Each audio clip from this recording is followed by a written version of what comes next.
hier ist mein überarbeitetes Segel, die Genua. Die ziehe ich jetzt den Mast hoch und dann sehen wir weiter.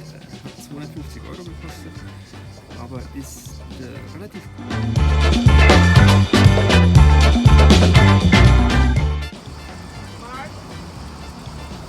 So, hier in der Marina, Guvia in Korfu.